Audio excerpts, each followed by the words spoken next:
नमस्कार, स्वागत है आप सभी का। मैं हूं आपके साथ रेशु त्यागी।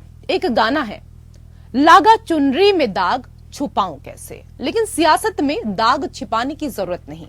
सियासत में तो दाग अच्छे हैं, दागियों को सियासी दल तवज्जो देते हैं ताकि जीत की गारंटी मिल सके। देश के 5 राज्यों में 7 नवंबर से शुरू होकर 30 नवंबर तक कुल 4 चरणों में मतदान होंगे। छत्तीसगढ़ में 2 चरणों में, जबकि बाकी राज्यों में एक ही दिन वोट डाले जाएंगे। नतीजे 3 दिसंबर को आएंगे।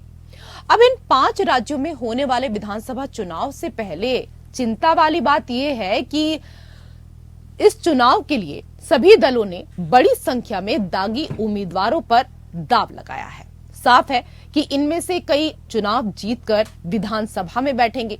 आंकड़ों के मुताबिक देश के राज्यों की विधानसभाओं में आधे माननीय दागी हैं। जुलाई 2023 में एफिडेविट के आधार पर ADAR और नेशनल इलेक्शन वॉच ने एक रिपोर्ट जारी की। इसके मुताबिक देश की विधानसभाओं में बैठे 44% विधायकों पर आपराधिक मुकदमे दर्ज हैं। अब चुनाव आयोग ने दागी विधायकों को सख्ती की बात कही है, लेकिन भारत में 1990 के बाद से ही दागी उम्मीदवारों पर अंतहीन बहस जारी है। समय समय पर हाई कोर्ट और सुप्रीम कोर्ट ने इसको लेकर गाइडलाइन भी बनाई। इसके बावजूद सदन में जाने वाले दागी नेताओं की संख्या पर ज्यादा फर्क नहीं पड़ा।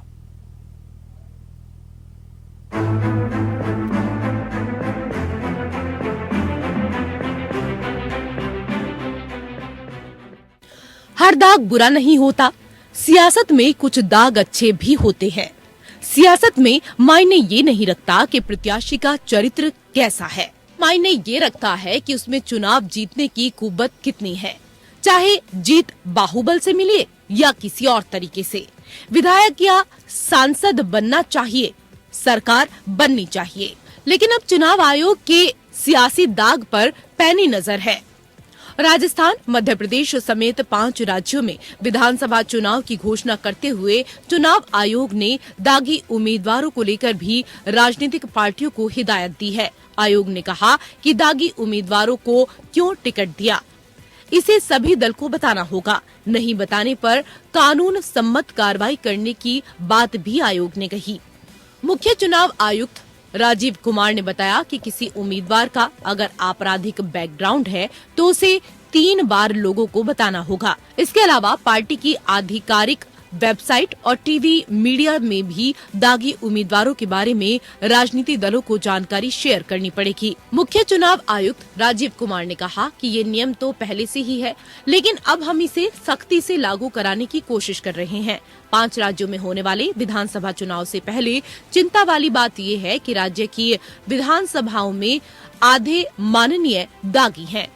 जुलाई 2023 में एफिडेविट के आधार पर ADAR और नेशनल इलेक्शन वॉच ने एक रिपोर्ट जारी की। इसके मुताबिक देश की विधानसभाओं में बैठे 44% विधायकों पर आपराधिक मुकदमे दर्ज हैं। ADR के मुताबिक देश के 1177 विधायकों पर गंभीर आपराधिक मुकदमे दर्ज हैं। रिपोर्ट के मुताबिक केरल में सबसे ज्यादा 70% माननीयों पर आपराधिक मुकदमे कायम हैं। बिहार में 67%, दिल्ली में 63% और महाराष्ट्र में 62% विधायकों ने अपने खिलाफ आपराधिक केस होने की बात कही। चुनावी राज्यों की बात करें तो तेलंगाना के विधायकों पर सबसे ज्यादा केस दर्ज हैं। आर के मुताबिक तेलंगाना के 39%, मध्य प्रदेश के 21%, राजस्थान के 14% और छत्तीसगढ़ के 13% विधायकों पर क्रिमिनल केस दर्ज हैं। 40 सीटों वाली मिजोरम में सिर्फ 3% विधायक दागी हैं। ऐसे में सवाल उठ रहे हैं कि चुनाव आयोग का नियम क्या इस बार दागी नेताओं को माननीय बनने से रोक पाएगा या बस ये नियम भी बस बयान रह जाएगा। दरअसल भारत में 1990 के बाद से ही दागी उम्मीदवारों पर अंतहीन बहस जारी है। समय समय पर हाई कोर्ट और सुप्रीम कोर्ट ने इसको लेकर गाइडलाइन भी बनाई, लेकिन सदन में जाने वाले दागी नेताओं की संख्या पर ज्यादा फर्क नहीं पड़ा।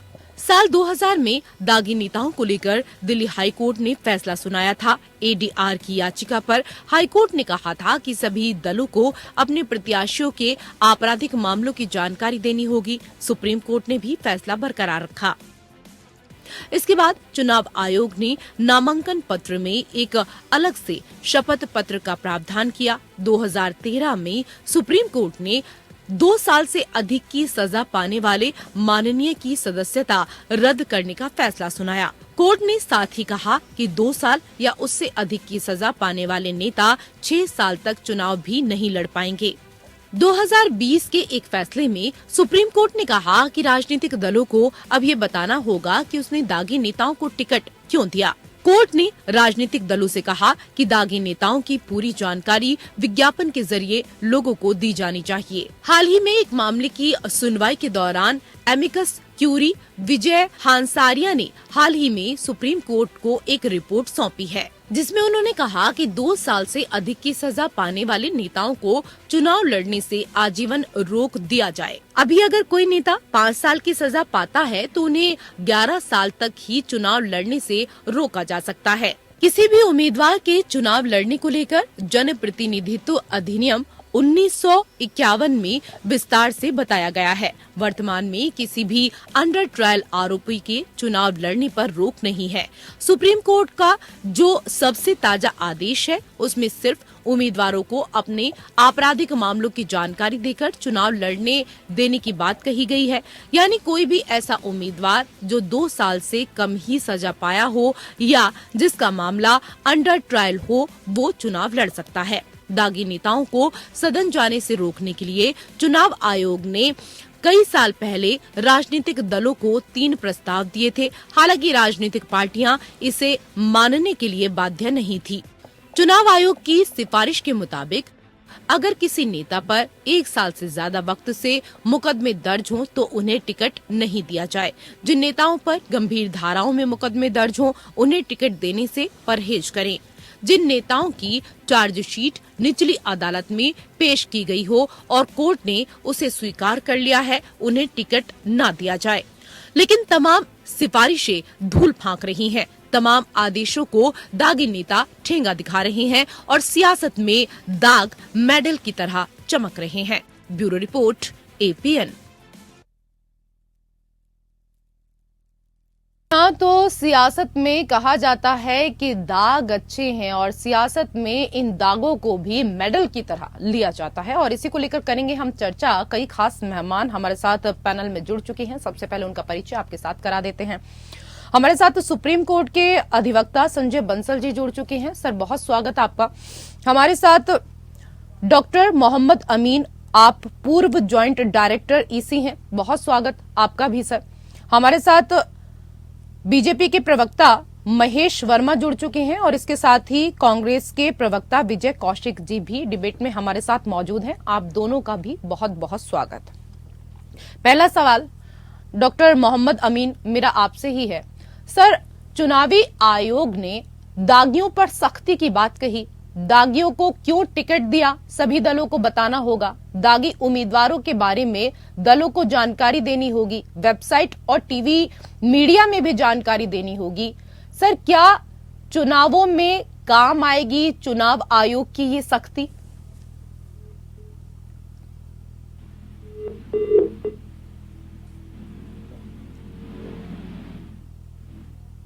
सर, आपकी आवाज नहीं मिल पा रही है, शायद म्यूट है। कई बार कोर्ट ने कहा, कई बार इसको जो है अब आ रही है आवाज? जी सर, आपकी आवाज मिल पा रही है अभी। हाँ, तो कई बार इसको सुप्रीम कोर्ट ने भी कहा, कई बार लोअर कोर्ट ने भी कहा और कई बार कन्विक्शन भी हुए, जिसमें कि अभी आप लेटेस्ट देखिए लक्षद्वीप के MP का है जिसको कि मर्डर केस का इन्वॉल्वमेंट था, उसको फटाफट सुप्रीम कोर्ट से स्टे मिल गया और वो कंटिन्यू कर रहे हैं MP। इससे पहले राहुल गांधी का केस आपने देखा, उनको जो सजा हुई ऊपर से उनको रिलीफ मिल गया। सवाल इस बात का है कि जो चीजें हैं ये पॉलिटिकल लोगों के लिए हैं और जो पार्लियामेंट है या विधानसभा है वो पॉलिटिकल लोगों द्वारा बनती है, जिसके अंदर कहते हैं कि हम लॉ मेकर्स हैं। इसमें सुप्रीम कोर्ट भी मजबूर है। इसमें आप देखिए कि हमारा इलेक्शन कमीशन ऑफ इंडिया भी मजबूर है, इसलिए कि जब तक ये पार्टियां पार्लियामेंट के अंदर लीगल तरीके से पास नहीं करेंगी, अपने करेक्शन को दूर नहीं करेंगी, क्योंकि उसमें ज्यादातर बाहुबली लोग होते हैं, उनपे केसेस होते हैं, वो उस केसेस के बल पे जनता को डराते हैं, धन बल के ऊपर, इसके कारण वो जीत के आते हैं। अभी कल ही परसों डॉक्टर एस.वाई. कुरैशी की एक बुक आई है, उस बुक में उन्होंने लॉन्च की बुक, और उसमें पूरी डिटेल दिए गए हैं। जैसे अभी आप रिपोर्ट में दिखा रही थी कि एडीआर की रिपोर्ट, इलेक्शन वॉच की रिपोर्ट, लेकिन होगा क्या? कुल मिला के जनता को वोट देना है, या तो जनता बहिष्कार करे, या ये हमारे पॉलिटिशियन लीडर जितने हैं ये बैठ के आपस में तय करके इस सिस्टम को क्लीन करना है। उस क्लीन करने के लिए इनको पार्लियामेंट में लॉ लाना पड़ेगा। जब तक पार्लियामेंट के अंदर लॉ नहीं आएगा तब तक कुछ नहीं होने वाला।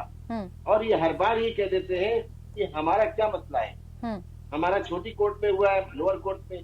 देखिए, स्पीडी ट्रायल के लिए कहा गया कि इनके लिए अलग से कोर्ट बनाई गई। सुप्रीम कोर्ट ने और हाई कोर्ट ने कहा कि इनके स्पीडी ट्रायल हो, अलग से कोर्ट बने, इन पे जो केसेस है वो डिसाइड हो।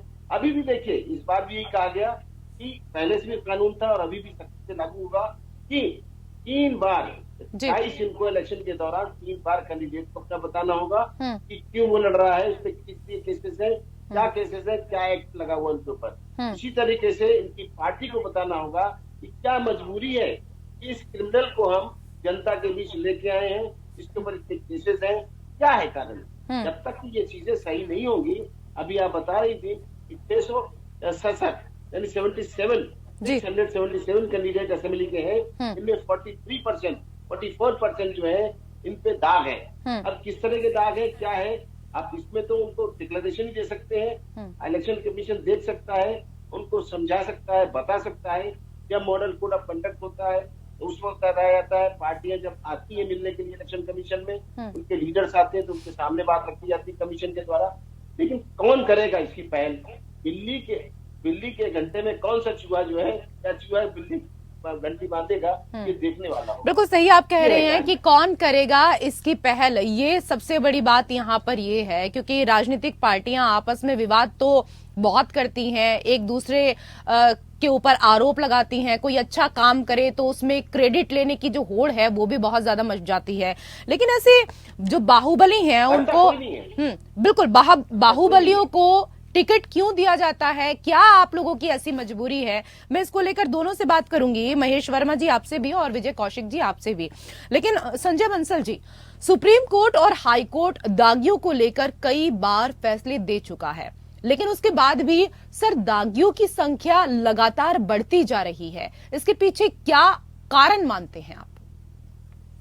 नमस्कार रेशु जी, आपके दर्शकों को धन्यवाद। बहुत अच्छा टॉपिक आपने छेड़ा, खासतौर पे जो आने वाले 5 असेंबली के चुनाव है और उसके अलावा जो अभी पार्लियामेंट के इलेक्शन आएंगे उसके लिए बहुत अच्छा ये जो है एक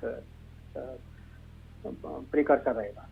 आपका सवाल है कि जो चुनाव में अपराधियों को या दागी नेताओं को, मैं कहना चाहूंगा क्योंकि अपराधी इलेक्शन नहीं लड़ सकता, उसके लिए बार है। अपराधी वो होता है जिसकी सजा कोर्ट मुकर्रर कर देती है, और 2 साल से अधिक की अगर किसी को सजा होती है तो अपराधी मान लिया जाता है, उससे पहले आरोपी होता है वो।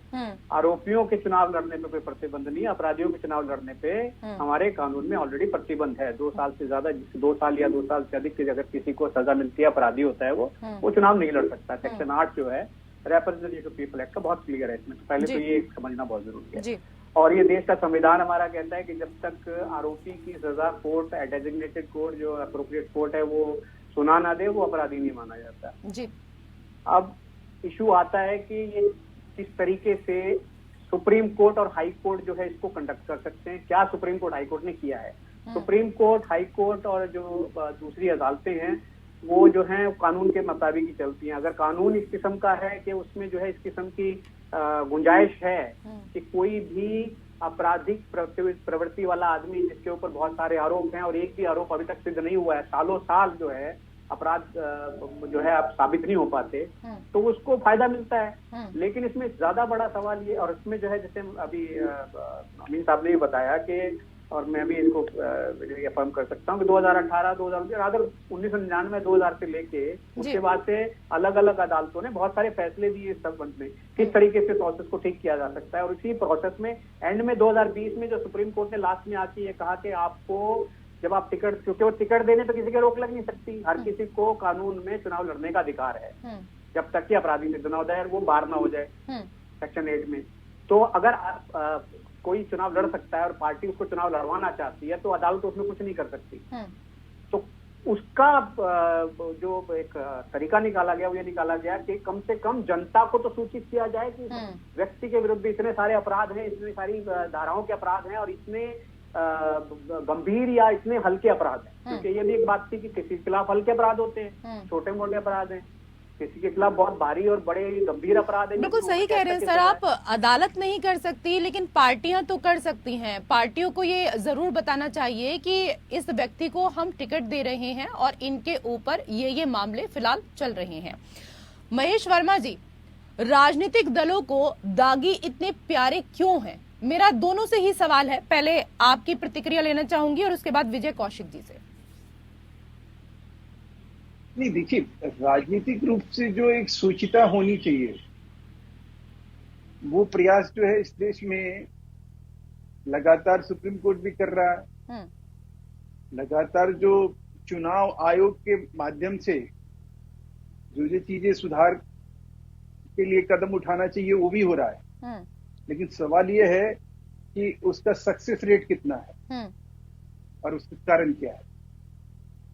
जैसे अमीन साहब ने एक बात कही कि भाई हमारी मजबूरी क्या है, हमारे पास कानून भी है, हमारे कायदे भी हैं, सख्ती करने की बात भी चुनाव आयोग कह रहा है, ये भी कह रहा है कि भाई हम 3 बार जो है बताएंगे कैंडिडेट के बारे में, लेकिन उसके बावजूद भी हम ऐसे लोगों को रोकने में असफल क्यों है। तो इसका कारण साफ सा है रेशम जी कि देखिए, जहां पर जिसका नेता ही भ्रष्ट हो, अब एक सजा याफ्ता व्यक्ति इस देश का एक पॉलिटिकल पार्टी का राष्ट्रीय अध्यक्ष है, एक सजा याफ्ता अपराधी जो है एक राष्ट्रीय पार्टी को लीड करता हो, आप एक देखिए आकंठ भ्रष्टाचार में डूबे हुए लोग भी आज राजनीति में उनकी कहीं एग्जिस्टेंस और उन पार्टियों की एग्जिस्टेंस दिखाई दे रही है। इसी प्रकार से आप देख लीजिए कि जो मतलब जिंदा लोगों को जलाते हैं, बहन बेटियों को इज्जत लूट के जिंदा जला देते हैं।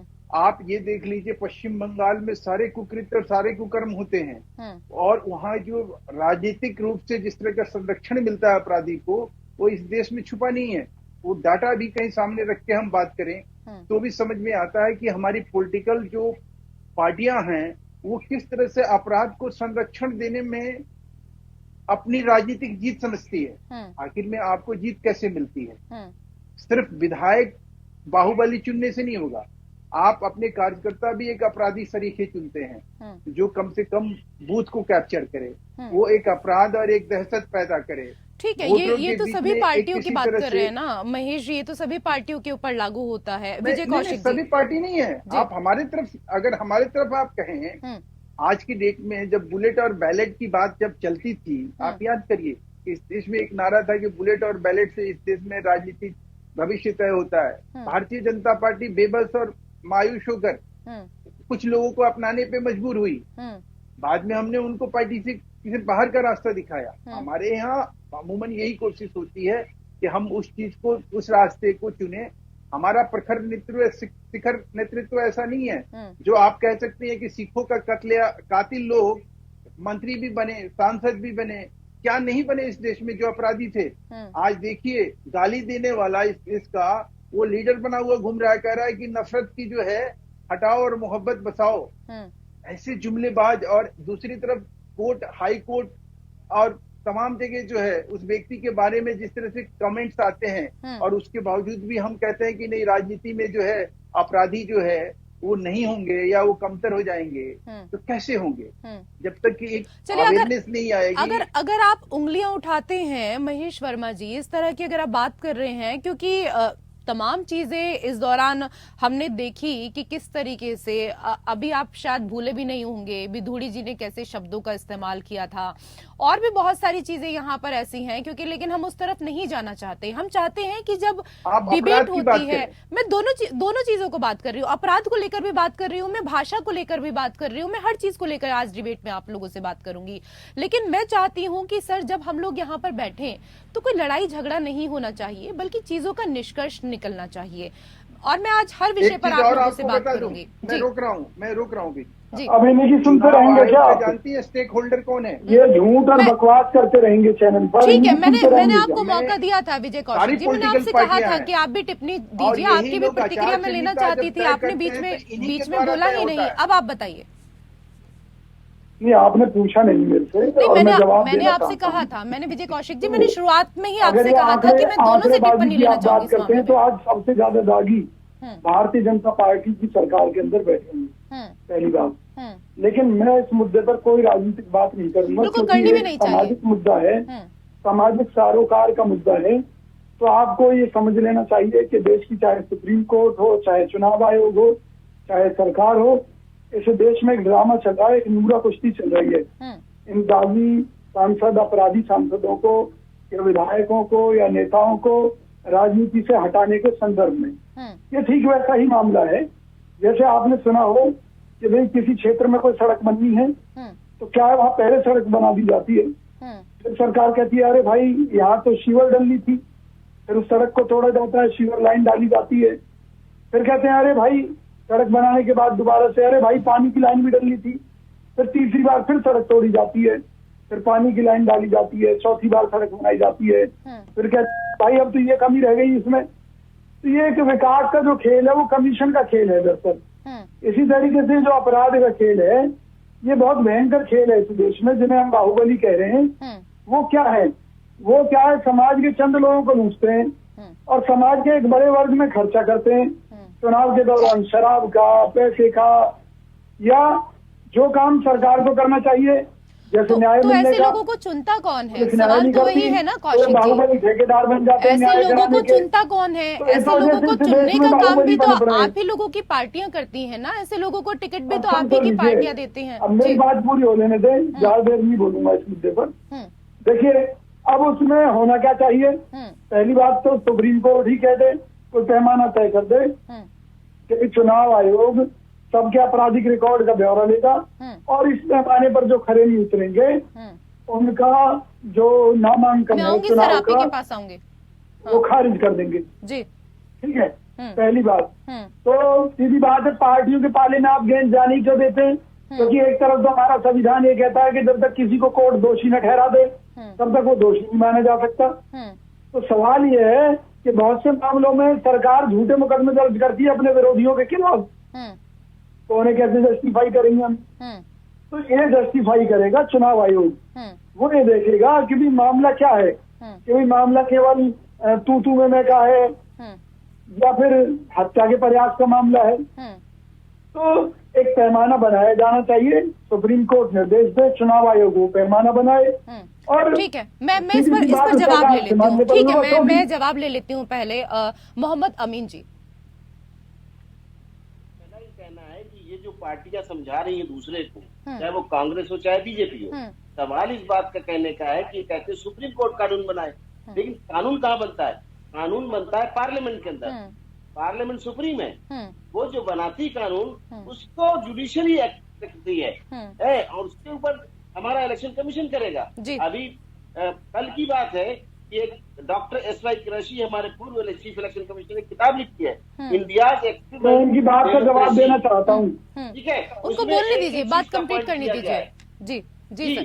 और त्यागी जी को मैं कहना चाहूंगा, वर्मा जी को भी कहना चाहूंगा, ये काम पार्टी का है, पार्लियामेंट के अंदर बनाने का है। बिल्कुल बिल्कुल, सवाल तो यहाँ पर यही है विजय कौशिक जी, ये क्योंकि आप जानते ही हैं कि सभी जितने भी कानून हैं वो पार्लियामेंट के भीतर बनते हैं। जब इस तरह का कोई कानून बनेगा तो आप समर्थन कर दीजिएगा। आपको फिर नॉलेज नहीं है ना, यही तो मैं कह रहा हूँ ना, आप मेरी बात नॉलेज नहीं है।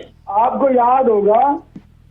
याद होगा कि दलितों से संबंधित एक मुद्दे पर सुप्रीम कोर्ट ने ये कहा था कि नहीं, पहले गिरफ्तारी नहीं होगी, पहले जांच होगी और उसके बाद गिरफ्तारी होगी, और सुप्रीम कोर्ट ने यह आदेश अपने पारित कर दिया था। फिर इसके खिलाफ मोदी सरकार ने दोबारा से संसद में कानून बनाया।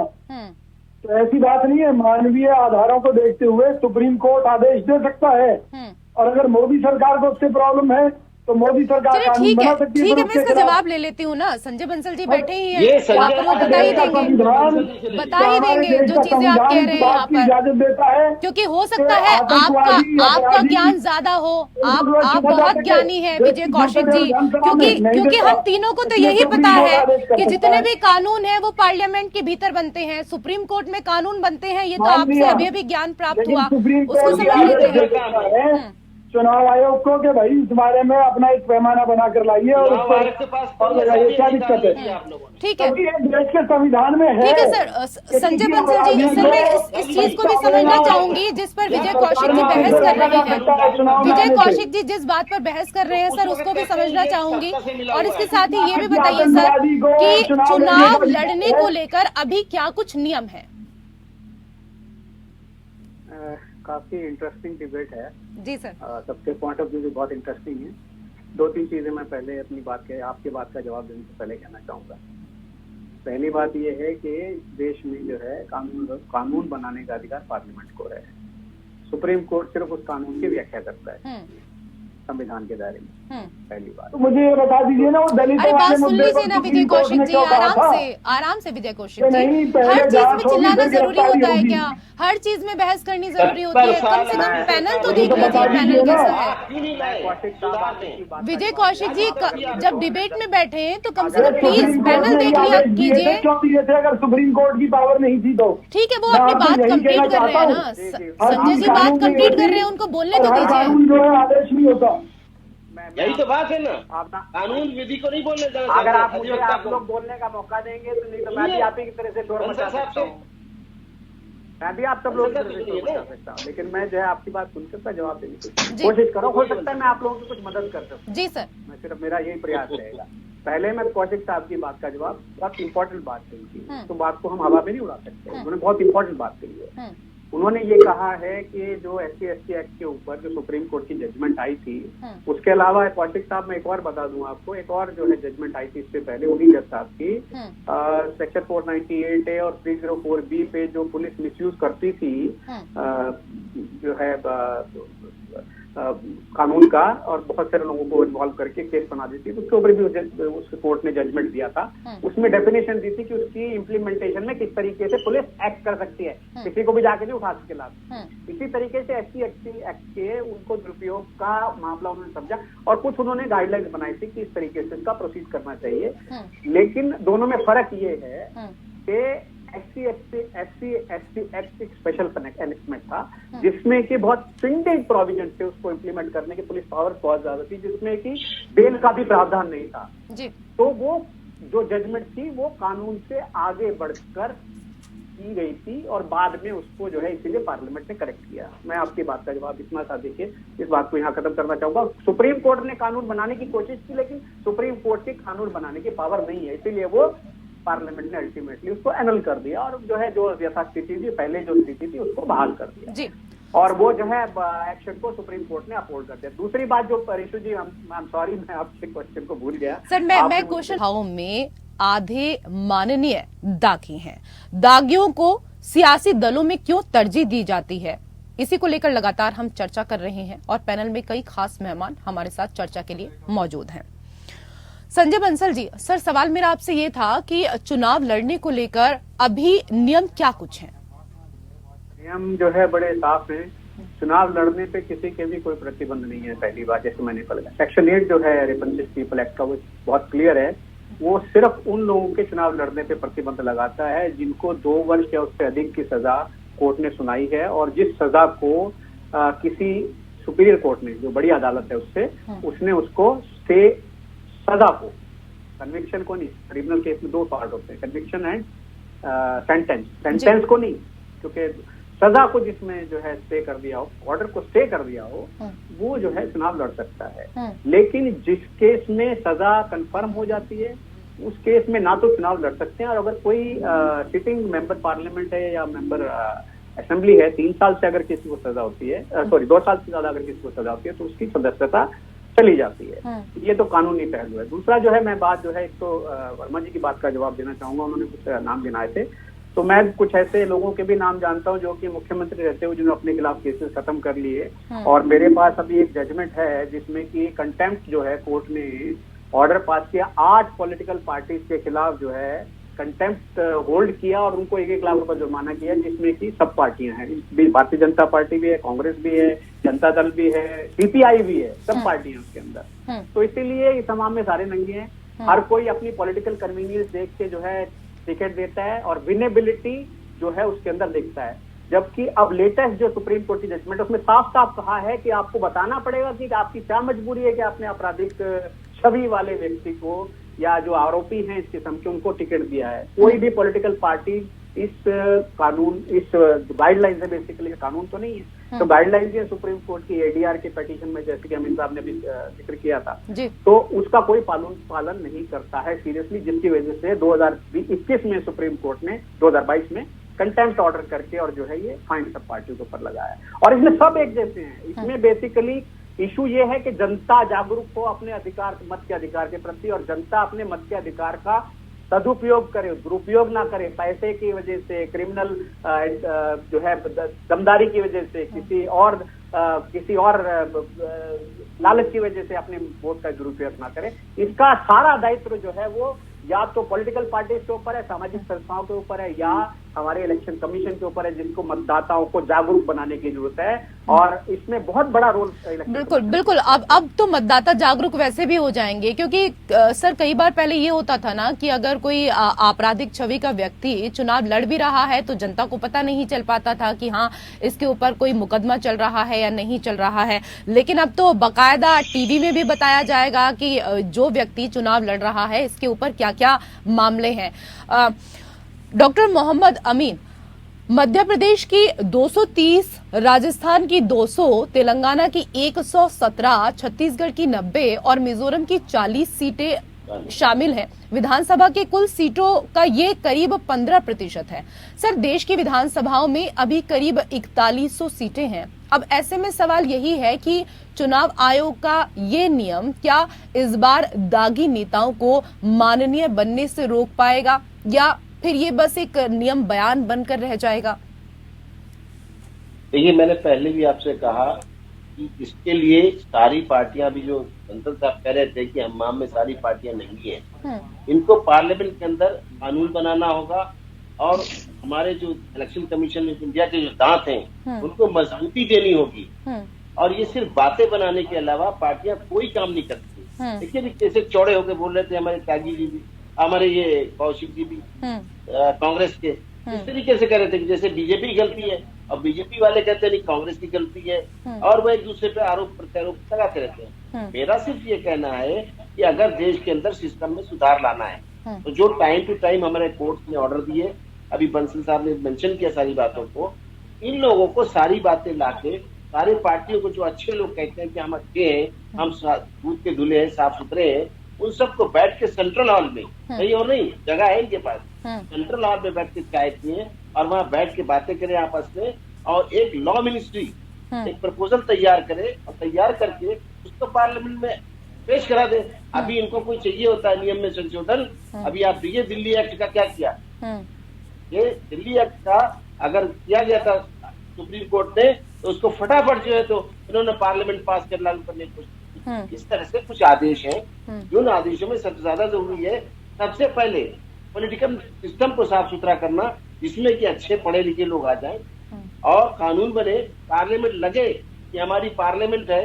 वो बहुत से तो इसमें ऐसे आते हैं माननीय जिनको कपड़े पहनने का तरीका नहीं आता, कलर चॉइस नहीं आती है, कि जो इंटरनेशनल स्तर से हमारी कपड़े तो छोड़ दीजिए, कपड़े तो एक बार को चल जाएंगे कि आप किस तरह के कपड़े पहन रहे हैं वो चल जाएगा, पढ़ा लिखा होगा, लेकिन भाषा और कानून को जानता होगा, वो कानून का आदर भी करेगा जी। और जनता आऊंगी सर, संजय सर आपके पास आऊंगी, लेकिन सर ये देखिए ना कि भाषा का स्तर भी कितना गिरता जा रहा है।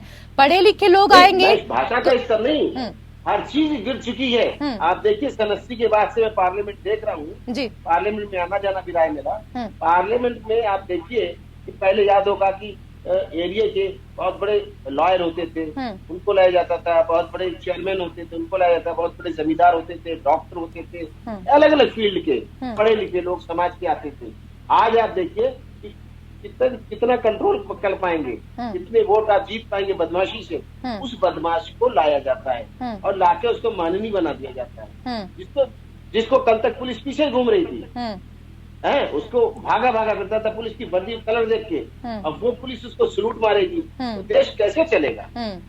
ये पार्लियामेंट को जरूरी है। सबसे पहले वहीं से तैयार होता है, चाहे किसी पार्टी के सदस्य हो। ठीक है, कहता हूँ, ठीक है, बहुत अच्छा उदाहरण सर आपने दिया। मैं संजय बंसल जी आपके पास आऊंगी और इसके साथ ही विजय कौशिक जी भी कुछ कहना चाह रहे थे, आपके पास भी आऊंगी, लेकिन पहले महेश वर्मा जी आप बताइए, अभी जो सर ने सारी बातें कही मोहम्मद अमीन ने, जाहिर सी बात है कि इन सभी बातों से आप सहमत होंगे।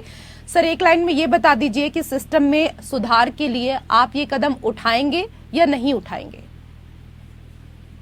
पहली बात तो ये समझ में आना चाहिए कि चुनाव आयोग जो है किस एक्ट के तहत गवर्न होता है और उसके स्टेक होल्डर कौन है। स्टेक होल्डर सारी पॉलिटिकल पार्टियां होती हैं। जब भी चुनाव होता है तो चुनाव आचार संहिता कोड ऑफ कंडक्ट जो है कौन बनाता है? सारी पॉलिटिकल पार्टियां मिलकर बनाती हैं, इनके प्रतिनिधि होते हैं। ये तो वहाँ ज्वाइंट कमिश्नर रहे हैं, तो इनको अच्छा मालूम होगा कि ये अच्छे से एलोबरेट करेंगे कि क्या होता है क्या नहीं होता है। सवाल वो नहीं है, सवाल ये है कि आपके सारे प्रयास में अगर आप विफल हुए हैं तो उसका कारण ये नहीं है कि आपका कोई कानून कमजोर है। आज के देश में हमारे मतदाता जो है, आज देखिए ना उत्तर प्रदेश में, या वो मुख्तार है या आजम खान है या जो भी दुर्दांत है, उनके लगाम अगर कसे गए तो कहीं ना कहीं राजनीति से अपराध दूर हुआ या नहीं हुआ? तो आप एक इंडिविजुअल की अपराधी को सिर्फ कहीं टारगेट करिएगा और एक डाटा लेके कि 44% है, 42% और 56% है, और वो अपराध की संगीन है कि गैर संगीन है अपराध, इन सब चीजों को कहीं सामने रख के अगर हम बात करेंगे तो बहुत उचित होगा। और मैंने जैसे शुरू में आपको कहा कि भ्रष्टाचार का अपराधी भी जो है वो भी अपराधी है, वो भी एक दहशत पैदा करता है। देश का विकास जो है आपका, आफ्टर ऑल इस मुद्दे को उठाने और इसका चर्चा करने का एकमात्र, अगर मुझे समझ में आता है, आपके दर्शकों को जो लाभ मिलना चाहिए कि भाई अपराधी प्रवृत्ति का कोई भी, अपराधी पृष्ठभूमि का कोई भी पार्टी अगर कैंडिडेट लाती है तो उसको जो है मतदाता एक साथ एकजुट हो और उनके अंदर एक अवेयरनेस लाया जाए, उसके खिलाफ लड़ाई लड़ी जाए। आखिर में मुझे ये बताइए ना कि 30 साल तक जो क्या नाम है, जो अपराधी थे सपा के 100 150 200 मर्डर करते थे। शहाबुद्दीन देखिए बिहार में जो है 56-57 पत्रकारों को मार डाला। ठीक है सर, सपा वाला तो अभी यहाँ पर कोई बैठा नहीं है। सपा वाला अगर होता तो मैं उनसे सवाल भी करती, फिर वो आपको जवाब भी देते।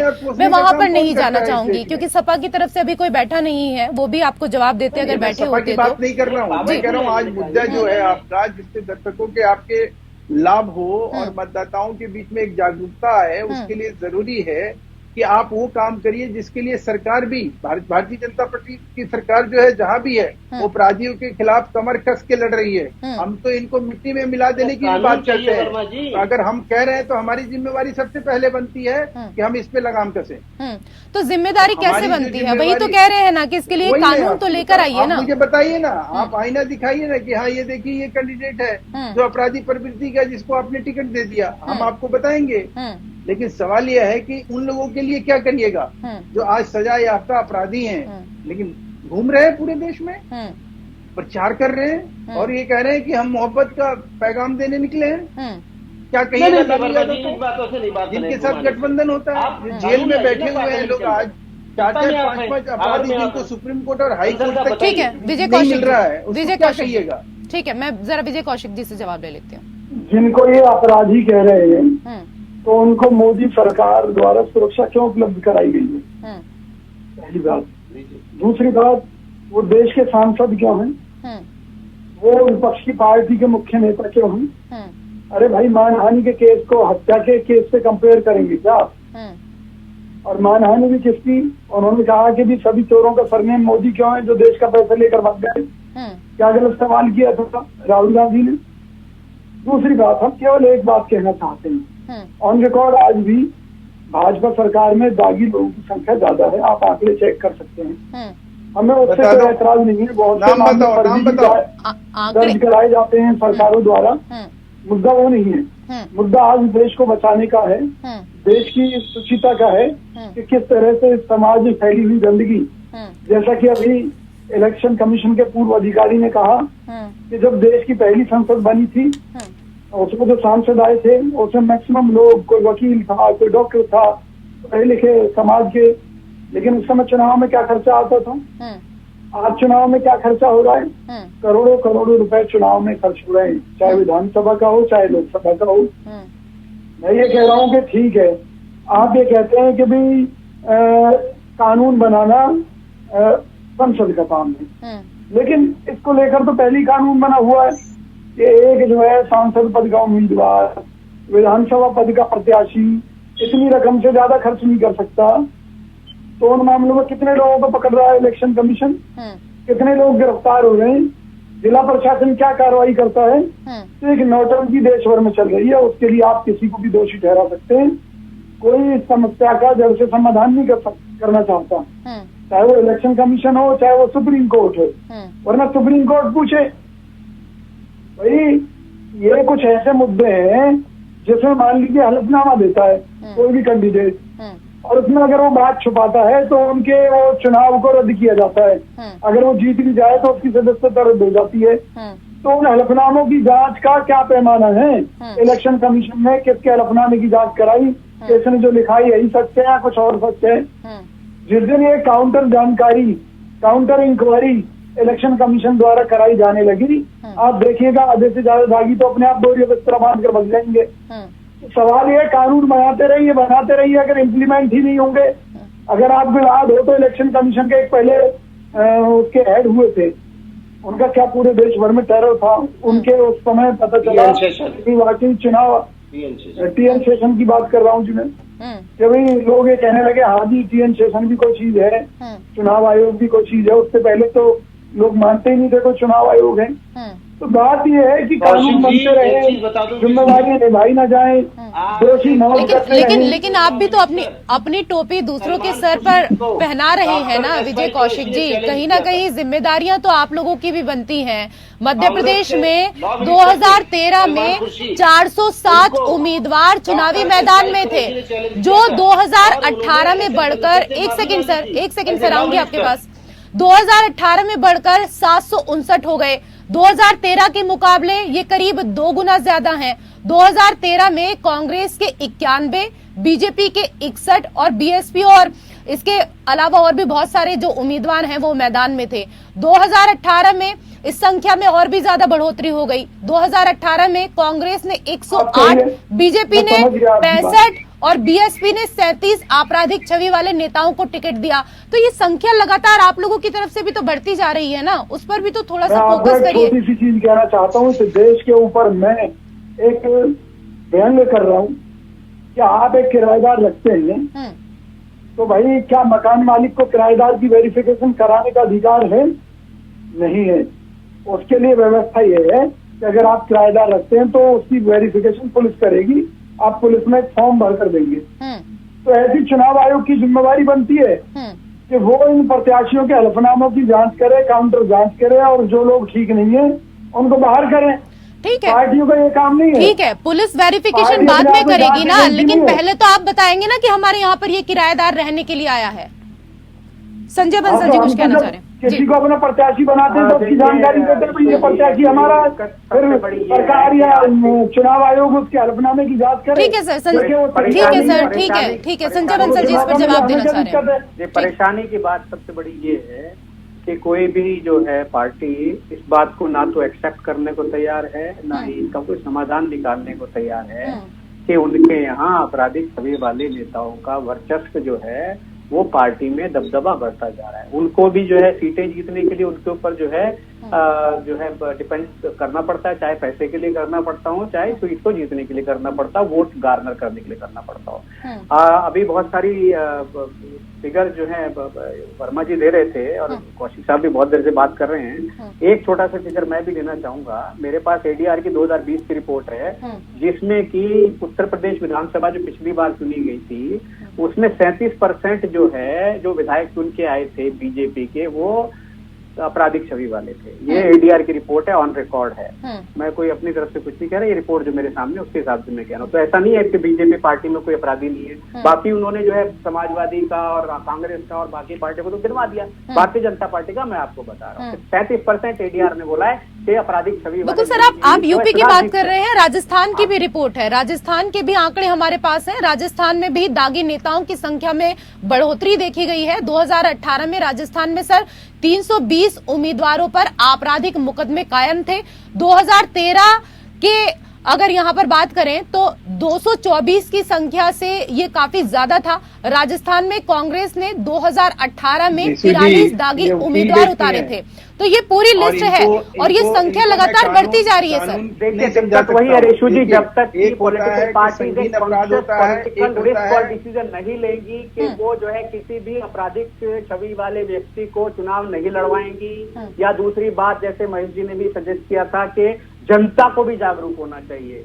जैसे कि सुप्रीम कोर्ट या इलेक्शन कमीशन जनता को जागरूक करने के लिए उनको इंफॉर्मेशन मुहैया कराने के लिए जो गाइडलाइंस दे रही है कि आप वेबसाइट पे डालेंगे, आप न्यूज़पेपर में डालेंगे, आप जो है मीडिया के थ्रू टीवी पर भी बताना होगा जी। अगर जनता उसके बाद भी आपराधिक छवि वाले व्यक्ति को चुनना चाहती है, उसमें वर्मा जी या कौशिक साहब क्या करेंगे?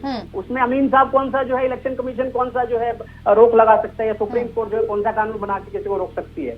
तो इसमें सबसे बड़ा, मैं बिल्कुल कोई गलती नहीं मानता इसमें, मैं बहुत फेयरली आपको कहता हूँ, पॉलिटिकल पार्टी की कोई गलती नहीं है इसके अंदर। देखिए, जनता जो है वही शासन को, जनता को वही शासन मिलता है जो डिजर्व करती है। चुनते तो आप जनता ही है ना। ये मैं एक जनता के तौर पे जिस अपने इलाके में व्यक्ति को वोट डालूंगा वही तो चुन के जाएगा ना पार्लियामेंट में। इसमें महेश जी का और कौशिक जी का क्या दोष है, या पॉलिटिकल पार्टी के लीडर्स का क्या दोष है? अगर जनता उन लोगों को चुनती है तो अगर मुख्तार नकवी या जो जितने भी अपराधी के प्रवृत्ति के लोग जेल से चुनाव लड़ते हैं और जीत के पहुंचते हैं, उसमें किसका दोष है? उसमें पॉलिटिकल पार्टी का बिल्कुल दोष नहीं, चाहे समाजवादी हो, चाहे बीजेपी हो, चाहे कांग्रेस हो, या कोई दूसरी पार्टी हो, चाहे राष्ट्रीय जनता दल हो।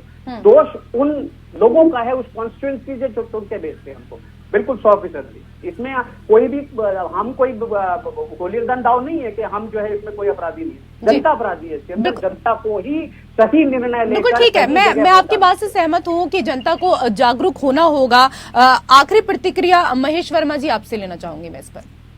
देखिए, ये जो संजय जी कह रहे हैं ना, कुछ हद तक सही कह रहे हैं कि जनता की जागरूकता जो है ऐसी चीजों को रोकने में जो है, और लोकतंत्र एक साफ सुथरा, वर्ल्ड का सबसे बड़ा, विश्व का सबसे बड़ा धरोहर है हमारा लोकतंत्र। आज कहीं उसमें जनता की भूमिका अगर इस तरह की हो जाए कि अपराधियों की रोकथाम और अपराधियों की जो एक संरक्षण देने की जो प्रवृत्ति है राजनीतिक पार्टियों की या कोई भी हो, आप मेरे को 35% की जो बात कह रहे हैं उसमें मैं कहीं डिनाई नहीं कर रहा हूँ, लेकिन सवाल यह है कि आपको जब राजनीति करनी है तो आपको कुछ हद तक उस चीज को अपनाना पड़ेगा, उससे आप भाग नहीं सकते हैं।